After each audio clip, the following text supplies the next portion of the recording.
Em 26 de abril, o Brasil celebra o Dia Nacional de Prevenção e Combate à Hipertensão Arterial.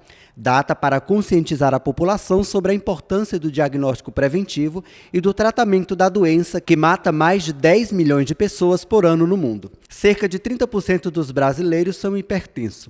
A identificação e o tratamento precoce dessa doença crônica não transmissível reduzem a mortalidade por causas cardiovasculares. A hipertensão pode estar relacionada a 80% dos casos de acidente vascular cerebral e 60% dos casos de infarto agudo miocárdio. A hipertensão é uma doença crônica, né? É um dos males do século atual, do milênio atual. É caracterizada por níveis de pressão acima de ou igual a 14/9, tá? E o problema da hipertensão é que é uma doença silenciosa, de evolução progressiva, se não houver tratamento, e que gera uma série de danos ao organismo, né?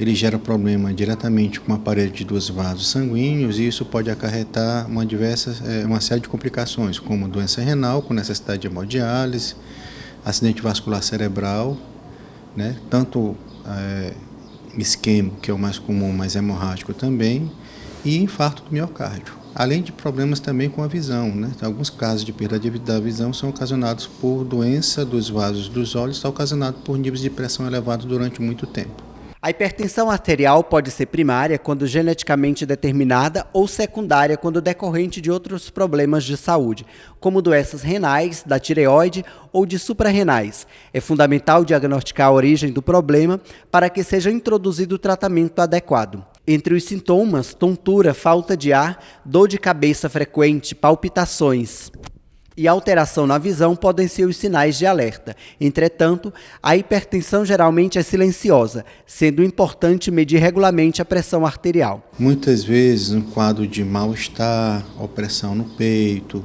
tonturas, dor de cabeça, principalmente na região da nuca, nessa parte de trás da cabeça, com a sensação de pressão, dor de cabeça que de forma inexplicada que fica durando por vários dias, né? E inclusive um sintoma muito comum que eu pego muito no consultório é dor em pontada no peito. O paciente tem palpitações, geralmente níveis de pressão muito elevados geram alguns batimentos cardíacos anormais e o paciente percebe como uma sensação dolorosa, tá?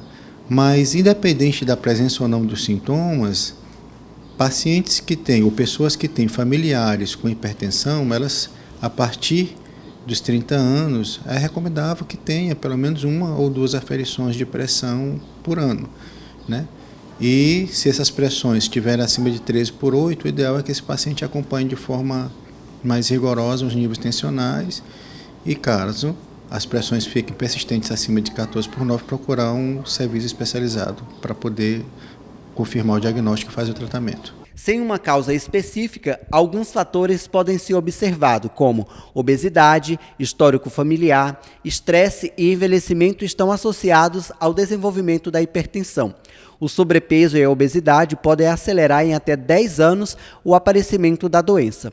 O consumo exagerado de sal, associado a hábitos alimentares não adequados, também colaboram para o surgimento da hipertensão.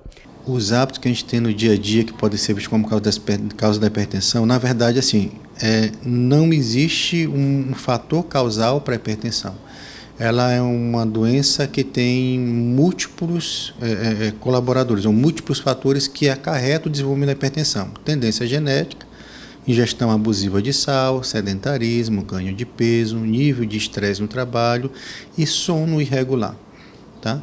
Não só isso, mas a questão também da tendência genética que a família tem para desenvolver hipertensão.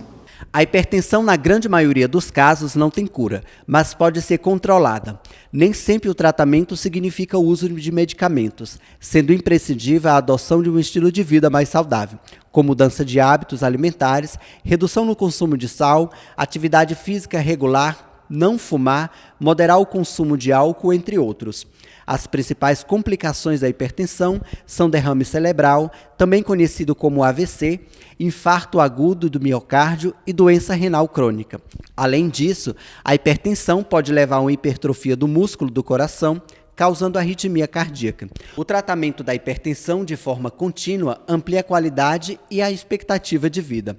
Os tratamentos da hipertensão, os mais importantes inicialmente, eu sempre falo para os meus pacientes, é que eu tenho que mudar meus hábitos de vida, né? Eu tenho que deixar de ser sedentário, fazer atividade física aeróbica durante pelo menos 4 a 5 vezes por semana, durante 30 a 40 minutos. Não precisa ser atleta. Caminhada é o exercício mais recomendado, né? Evitar o máximo possível a ingesta de sal, que é um dos grandes males que tem atualmente. Hoje em dia, tudo que a gente come e compra no supermercado tem sal, até um doce tem sal como conservante. Então, a gente tem que reduzir a ingesta de sal, tá?